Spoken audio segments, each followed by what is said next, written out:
del Padre, y del Hijo, y del Espíritu Santo. Venerables hermanos en el sacerdocio, reverenda Madre Priora y fervorosa comunidad de carmelitas descalzas de este monasterio del Señor San José del Monte Carmelo.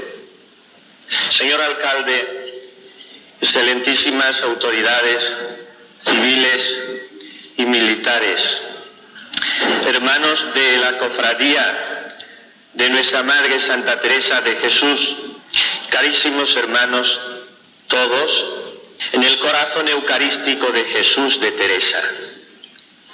Si sires donum Dei, si conocieras el don de Dios, ¿y quién es el que te pide de beber?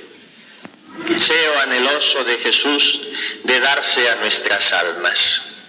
Sicio sitiri, pone en labios del divino Maestro San Agustín, tengo sed de ser tenido sed.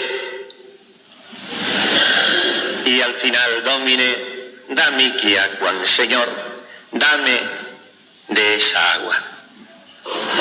En aquel tiempo podríamos comenzar nosotros haciendo una suerte de adaptación o de recreación de este Evangelio que tanto consolaba y con el que tanto se identificaba la Santa Madre. En aquel tiempo Jesús, fatigado del camino, y es el camino de la vida, es el camino que recorre sin descanso buscando pecadores que quieran volver al redil. Jesús, fatigado del camino, llegó a una ciudad, a un pueblo llamado Malagón, y se sentó junto al pozo. O por mejor decir, si hemos de traducir fielmente del original griego de San Juan, se sentó en el pozo. O sea, en las mismas fuentes de aguas vivas, como queriendo representar que Él era el agua, que en Él estaba ese surtidor de vida eterna que va a prometer momentos después a la mujer samaritana. Decimos que esa mujer se llama Teresa. Se coloca frente a frente, cara a cara, corazón a corazón con el dulce Rabí de Galilea y entablan un diálogo hecho de amores. Un diálogo en el que Jesús va introduciendo poco a poco a esta incansable buscadora de la verdad que es la doctora mística, hasta el manantial de donde brotan las aguas límpidas y cristalinas, para hacerle entender que ella, como aquella mujer de Samaria, tiene que convertirse hoy en la divina cantarera que de Jesús hasta nosotros sea la que nos aporte la felicidad que el mundo no sabe dar, porque nos invita con engaños halagüeños a beberlas en esas cisternas agrietadas que, como dice el profeta, no pueden contener el agua, sino que producen más sed de la que prometen apagar. ¿A quién iremos entonces? ¿En quién posaremos nuestra mirada suplicante? ¿Dónde haremos reposar nuestros deseos nunca satisfechos por este mundo consumista y hecho de placeres a costa de lo que sea? Nosotros, hijos de Malagón, no podemos dudarlo un momento. Iremos a los pies de Teresa, sabiendo que ella no es la luz, sino testigo de la luz, que ella no es la meta, sino que es una compañera privilegiada para nuestro camino, que ella no es el cielo, sino que es como un anticipo y una antesala hermosísima de esa visión beatífica de Dios. Y le pediremos, con el cariño que ella sabe que le profesamos y con la confianza que está cierta que le tenemos, que nos proporcione el agua de la vida, porque nadie de aquí abajo sabe dárnosla. Porque todos son promesas y buenas palabras, pero, Teresa, nos morimos de sed. Nos morimos, incluso sin saberlo, de ansias de Dios. Estamos tan necesitados de saber que nuestra vida está fundamentada en quien no se muda, en quien se basta a sí mismo y nos basta a nosotros, en ese a quien teniéndole nada nos puede faltar. Necesitamos, Teresa, escucharte, que nos susurras al oído, como en una confidencia íntima, que nos cimienta el corazón en la más dulce de las certezas y en la más inconmovible de las verdades. Necesitamos oírte decirnos: solo Dios basta, acudid a Él. No os muráis de sed teniendo la fuente tan cerca. Es Jesús, bien de todos los bienes y Jesús mío, como ella gustaba de llamarle. Vida de mi vida y sustento que me sustentas. Cristo nuestro bien. Aquel a quien debemos acercarnos en un trato sin barreras hecho de amistad. Amar y costumbre son las dos características imprescindibles, nada más y nada menos, que ella pone para una verdadera oración mental, que no es otra cosa, a mi parecer, sino tratar de amistad, estando muchas veces tratando a solas con aquel que sabemos nos ama, pero sabemos que nos ama Dios nuestro Señor, no porque nos lo digan, no porque lo estudiemos, no porque intentemos convencernos intelectualmente. Teresa quiere que lleguemos a decir que sabemos que Dios nos ama porque lo hemos experimentado de una forma vivencial e indudable. Porque ese bálsamo suavísimo de la presencia divina se ha derramado en nuestros corazones con el Espíritu Santo que se nos ha dado. Y entonces nosotros, como ella, desmenuzaríamos todos los demonios del infierno y nos pondríamos a guerrear con quien haga falta, si de lo que se trata es de defender esta verdad inconmovible. Dios me ama, quiere ser mi Dios, está conmigo, pero estoy yo con Él. O más bien, dejo que mi vida se vaya escurriendo por entre las rendijas de un día a día superficialmente dejado transcurrir. No, hermanos, no. No podemos conformarnos con ser aves de corral, porque estamos llamados a ser águilas imperiales que nos acerquemos hasta el mismo sol de la justicia y nos dejemos iluminar con sus rayos todopoderosos. Si no, no habrá en nuestras vidas una verdadera devoción a Teresa, a esa a quien vosotros llamáis, y me ha causado harto regocijo escuchároslo, porque esto no se escucha en ninguna otra parte del mundo que no sea Malagón, nuestra Teresa. Ella debe disfrutar tanto, ella debe sonreír benévolamente y derramar tantas gracias y mercedes que desde el trono de Dios por sus manos descienden hacia vuestras personas y familias.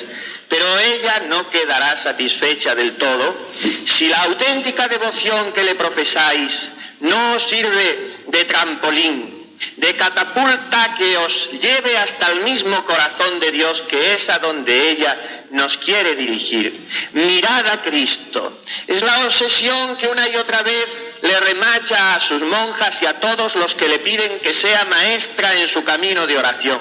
No os pido sino que le miréis. En él encontraréis todos los bienes. Con tan buen capitán que va delante de nosotros, ¿qué podemos temer? Esta es Teresa. Esta es nuestra Teresa. Esta es la verdadera Teresa. Aquella mujer que mereció el requiebro más dulce que nunca hayan escuchado los cielos en boca del Dios eterno y todopoderoso. Teresa, si yo no hubiese criado los cielos, solo por ti los criara. Hasta tal punto llegó a enamorar el corazón del mismo Dios la vida apasionada de esta mujer singular, irrepetible, de esta samaritana del siglo XVI y del XX, que dejando su cántaro va a gritar al mundo: he estado con un hombre que me ha dicho todo cuanto he hecho, que me conoce hasta el fondo, que traspasa con su mirada penetrante y su verdad hasta los últimos artejos de mi alma y me los llena de gozo. Es Cristo, venid a Él. No os detengáis en vuestro caminar. Miradme a mí, mujer y ruin, que sin embargo he sabido con su gracia volar hasta sus mismas entrañas, introducirme en ellas y hacerme allí santa, tal como vosotros me veneráis. Oh hermanos, qué dicha tenéis vosotros de contar con Teresa de Jesús en Malagón, porque ciertamente se ve que su espíritu aletea aquí de una manera singular, y no solo su espíritu, sino que tenéis la presencia viva de sus hijas. Hablábamos ayer de que Fray Luis de León, al comienzo de la primera edición de las obras de la Santa Madre, allá por el año 1588, coloca un pórtico precioso, un prólogo, en el cual comienza diciendo: yo no conocí ni vi a la Madre Teresa de Jesús mientras vivió aquí en la tierra, pero no me importa, porque ahora que vive en el cielo, la conozco y la veo en los dos más fieles ejemplares que nos ha dejado de sí, que son sus libros y sus hijas. Porque si cada carmelita es, lo explica él preciosamente, lo que está llamada a ser en los designios de Dios y en la voluntad de su Santa Madre, o sea, tales cuales ella las pintaba en sus deseos, encontramos indudablemente en cada descalza la presencia viva, palpable de la Madre Teresa. La Madre Teresa, que no tuvo reparo, después de ciertas vacilaciones, en venir a fundar a este pueblín pequeño, escasamente 100 vecinos, dicen los cronistas de entonces, pero eran tantas las instancias de doña Luisa de la Cerda, aquella señora que había enviudado del duque de Medinaceli, estaba desconsolada y pide al provincial de los Carmelitas de Castilla que le mande a aquella monja tan ocurrente, tan llena de ingenio y de donosura, para que en su palacio de Toledo la consuele. Fatalidades del destino, piensa Teresa, porque estaba metida hasta el cuello en las últimas gestiones para preparar su fundación del primer palomarcico de San José de Ávila. Y sin embargo fue su majestad servido que aquella señora me tornara particular amor, porque algunas veces de donde pensamos nosotros que han de venir males, es de donde nos vienen todos los bienes, explica ella después. Tan fue así que se convierte doña Luisa en una de sus principales benefactoras y le insta de una manera urgente a fundar este Carmelo de Malagón. Estaba una señora en Toledo, hermana del duque de Medinaceli, en cuya casa yo había estado por mandado de los prelados, como más largamente dije en la fundación de San José, a donde me cobró particular amor, que debía ser algún medio para despertarla a lo que me hizo, que estos toma su majestad muchas veces en cosas que a los que no sabemos lo porvenir parecen de poco fruto. Como esta señora entendió que yo tenía licencia para fundar monasterios, comenzóme mucho a importunar hiciese uno en una villa suya llamada Malagón. Yo no le querría admitir en ninguna manera por ser lugar tan pequeño, que forzado había de tener renta para poderse mantener, de lo que yo estaba muy enemiga. Tratado con letrados y confesor mío, me dijeron que hacía mal, que pues el Santo Concilio daba licencia de tener renta, que no se había de dejar de hacer un monasterio a donde se podía tanto el Señor servir, por mi opinión. Con esto se juntaron las muchas importunaciones de esta señora, por donde no pude hacer menos de admitirle. Dio bastante renta, porque siempre soy amiga de que sean los monasterios u del todo pobres, u que tengan de manera que no hayan menester las monjas importunar a nadie para todo lo que fuere menester. Pusiéronse todas las fuerzas que pude para que ninguna poseyese nada, sino que guardase las constituciones en todo, como en estos monasterios de pobreza. Hechas todas las escrituras, envié por algunas hermanas para fundarle y fuimos con aquella señora a Malagón, a donde aún no estaba la casa acomodada para entrar en ella, y ansí nos detuvimos más de 8 días en un aposento de la fortaleza. Día de Ramos, año de 1568, yendo la procesión del lugar por nosotras, con los velos delante del rostro y capas blancas, fuimos a la iglesia del lugar a donde se predicó, y desde allí se llevó el Santísimo Sacramento a nuestro monasterio. Hizo mucha devoción a todos. Allí me detuve algunos días. Estando uno, después de haber comulgado en oración, entendí de nuestro Señor que se había de servir en aquella casa. Así de sencillamente, con tal espontaneidad, llena de natural encanto, nos cuenta la Santa Madre, como solo ella sabe hacerlo, esta fundación, tan querida después para ella. Unos años después, las monjas permanecían en aquella casa de doña Luisa sin la comodidad conveniente para su vida de clausura, le ofrece la bienhechora edificarle este monasterio de nueva planta. Y ya sabéis la historia de que posándose la paloma que interpretan que era el Espíritu Santo encima de aquel olivo del olivar, dice la Santa Madre: este lugar tiene escogido el Señor para mi monasterio, y es el que ocupa actualmente el sagrario de esta iglesia. La Santa Madre no lo dudó, era humilde, y cuando los letrados y el confesor la convencen de que el tema de la renta no debe hacer que se detenga en esta fundación, que seguramente iba a ser de mucha gloria de Dios, ella no lo duda y pone manos a la obra. Teresa se viene a La Mancha, y desde entonces Malagón es de Teresa y Teresa de Malagón. Y los manchegos, queridos hermanos, y en general todos los españoles, que también tenemos a Teresa por nuestra, porque está declarada oficialmente por las Cortes de Cádiz patrona de España, tenemos un peligro y tenemos una posibilidad ventajosa. Depende del camino que queramos escoger y del sesgo que queramos trazar para nuestras vidas. Todos estamos un poco contenidos en esa obra cumbre de la literatura universal que es el Quijote. Materialismo práctico que nos ofrece el mundo de hoy, con esta búsqueda del placer, con esta valoración del hombre, de los demás y de mí mismo, más que por lo que es, por lo que tiene.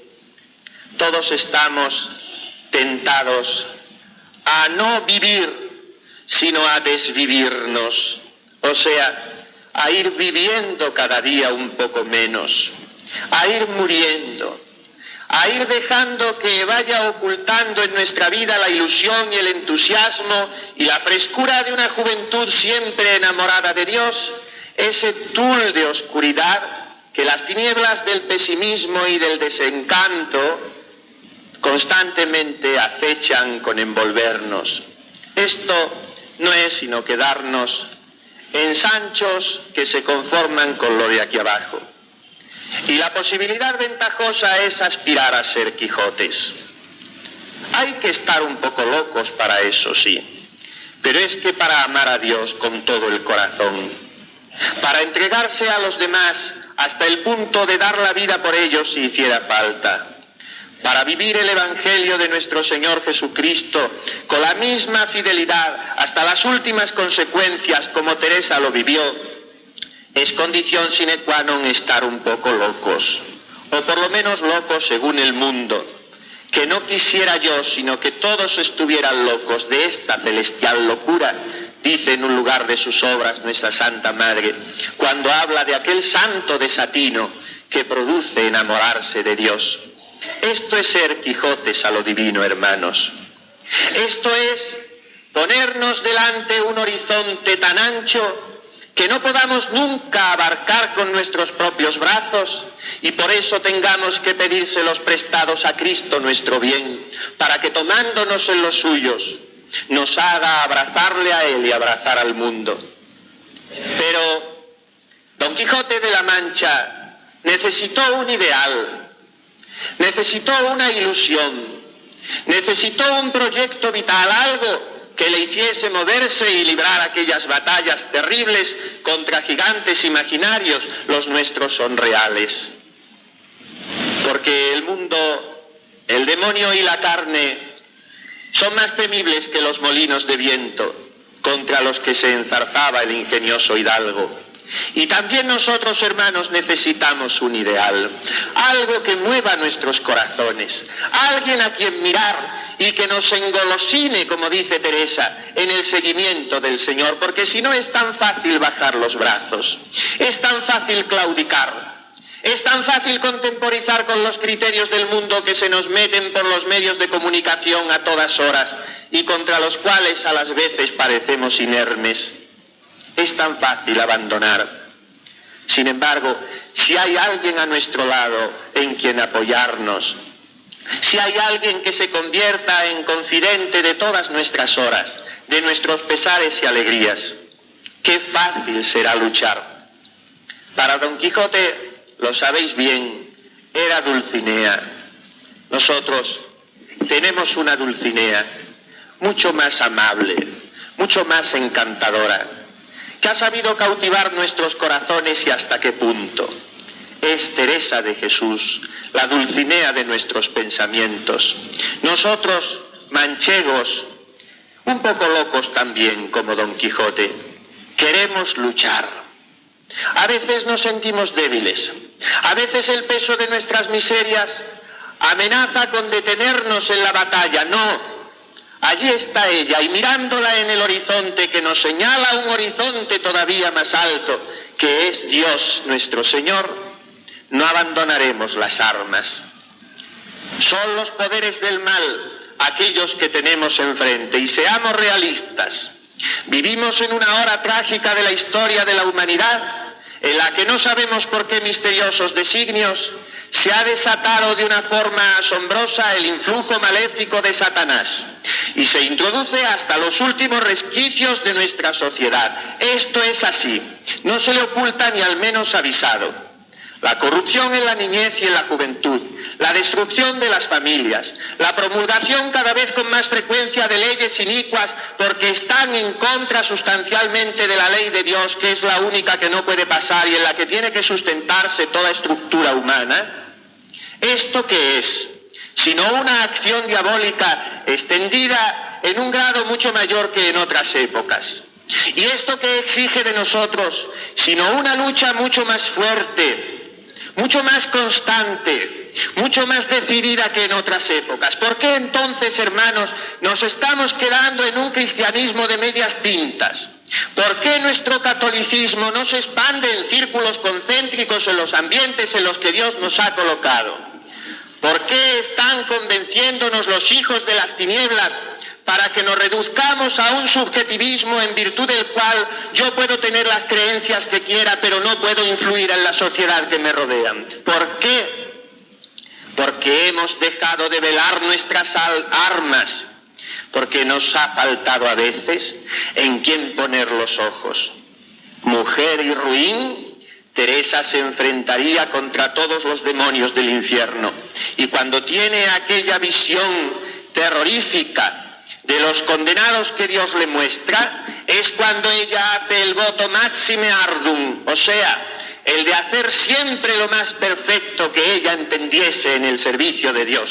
Seguramente es un voto para almas electas, seguramente tú y yo no estemos llamados a hacerlo, pero seguramente tú y yo tengamos que hacer el propósito firme y decidido.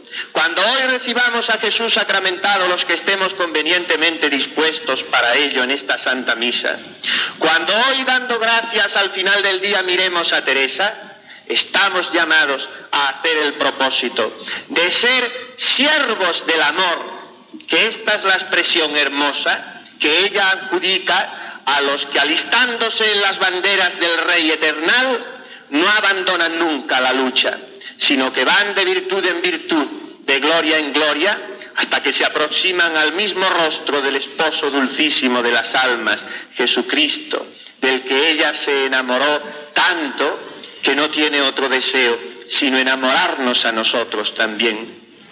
Dulce Dulcinea, encantadora dama de nuestros pensamientos, guía constante del camino de perfección que estamos llamados a recorrer. Míranos en esta mañana de tu fiesta, a nosotros tus hijos. Tiende sobre nosotros tu mirada hecha de solicitud maternal. Supiste tanto de esto, Teresa, y mira nuestras necesidades. Díselas a Cristo, díselas a María. Con ellos vives por eternidad de eternidades, en la felicidad que no tendrá ya nunca fin. Y haz que desde ese cielo en donde moras, desde ese cielo que si Dios no hubiera criado, lo hubiera tenido que hacer solo para ti, haz que descienda a nosotros una lluvia de gracias que, aunque no merecemos, necesitamos. Aproxímate a nuestros corazones desde el pozo donde está sentado Jesús y pon el cántaro de las aguas vivas en nuestros labios. Haznos allí sentir que solo refresca nuestra existencia la verdad de Dios, que solo fundamenta nuestra vida el sabernos amados por Él, para que así, recorriendo esta peregrinación durante el tiempo que el Señor tenga dispuesto, llegue el día en que tomados de tu mano, tomados de la mano de María, la Reina del Carmelo, podamos llegar para siempre a ese cielo donde tú estás alabando eternamente a Dios, Padre, Hijo y Espíritu Santo. Así sea.